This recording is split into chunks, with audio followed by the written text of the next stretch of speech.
Okay, you're watching the Railway Channel, and we're all getting used to the idea now. It's very nice to have your emails. Quite a lot of them are complimentary. Thanks ever so much. Some of them have suggestions as to how we can make the programmes better. Most of them suggesting, in fact, that maybe, well, I'd be out of a job, to be honest, if we followed up those suggestions. And also, just a quick mention here to Adrian of Stevenage. Well, look, here's the deal. You provide the naked ladies and we'll film them, all right? It's time for our third layout on this programme, and it's Avon Ford East.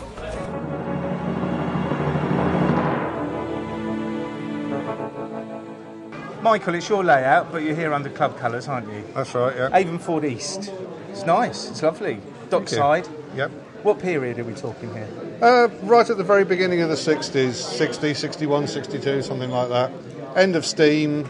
What steam we have got is really dilapidated and careworn. And the diesels are starting to make an appearance, most of them quite bright and shiny.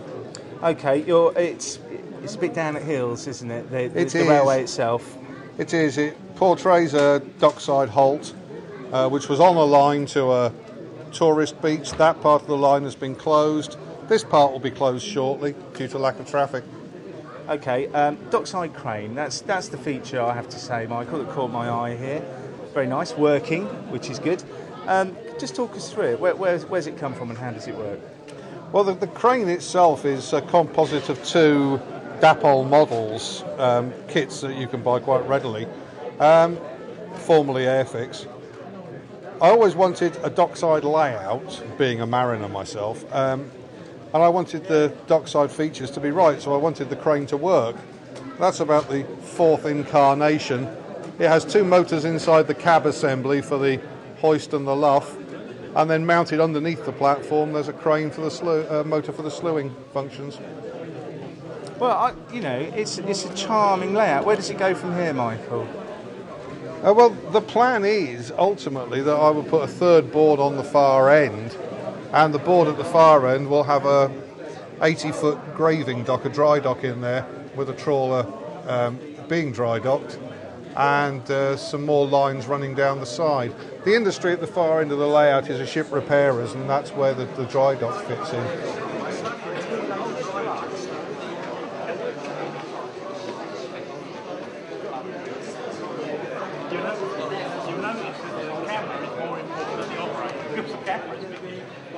John, 40 years.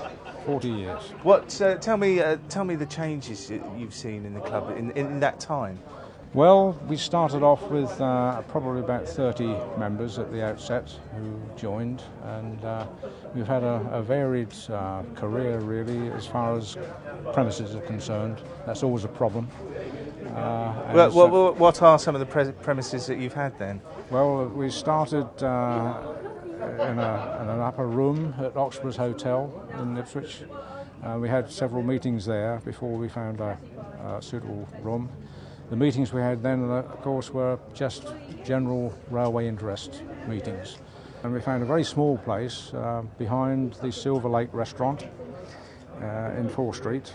And that was upstairs in a little room that's just about 10 foot by 15 perhaps. From there, we graduated to premises in Spring Road, and it was an old bakery.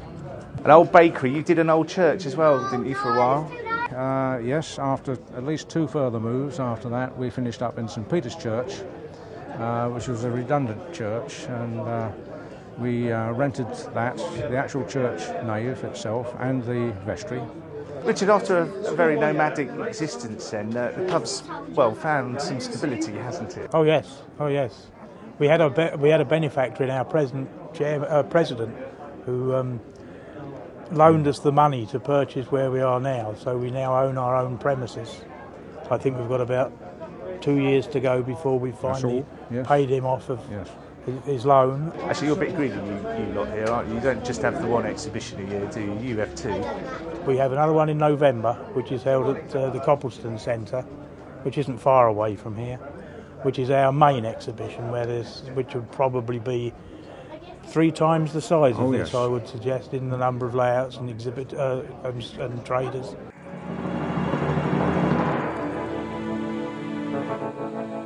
Now we're on issue 3, and you'll know by now, I'm sure, that I take my trams very seriously, although perhaps not quite as seriously as Mark does here on the layout Grafton-on-Sea.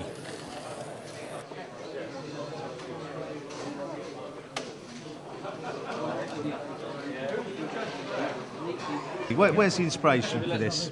Well, the inspiration came from a design of building a small little shunt layout with an interesting theme. The idea came up of a seaside scene, nice and summery, and then we're working as a group, we came up with the idea of having a tramway on it. You steered it towards a tramway, didn't you? I bet. Well, it was a general group idea, as a simple run up and backwards and forwards, but as we designed it and developed it, the trams took over. Right, okay, because I do like a tram, but you're a bit tram mad, aren't you? Unfortunately, yes. Because you, when you're not modelling, you drive them, don't you? I do drive them. Colville. And you've got some lovely models here. Most of them, or a lot of them certainly, are corgis, aren't they, that have been adapted? What else have you got here? Also, I've got a lot of kit-built ones, scratch-built ones, and kit-bashed ones. And this very lovely one here, there's a story behind this, isn't there? Well, that one there is a very rare Beck kit. They only made about 100 of them in the 1960s, and they are extremely sought after. That is only the second one I've ever seen, and luckily I was able to purchase it. Okay, well, the trams, lovely. They run well as well, don't they? That has taken a lot of time and effort because they've got very small motors and wheels, and all the motors have to be kit built or adapted and scratch built. And finally, let's just have a look at the pier, and that's nice. That reminds me a little bit of the pier station on the Humber that existed. Mm-hmm. Have you modelled it on anything particular? Looked at a lot of research from Felixstowe, right, which is down the road, and it's taken 4 years to get this far, and we've still got a long way to go.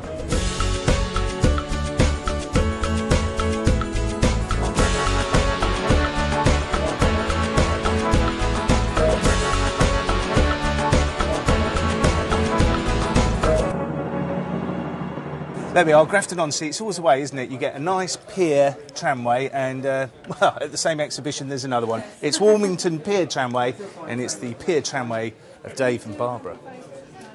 It was built as an experiment to see if a theory could work. It's built in 1999. It's been my most successful layout, and it's the lowest tech of all. I mean, it is nothing high tech about it at all, but the detail went into it. It was well. I grew up in Southend, in sight and sound of Southend Pier, and well, the knowledge and research I gained over the years was applied to the construction. Okay, well, it's a very nice little piece of straight track. I'm taken by the figures. There's a contentious issue to the figures, isn't there?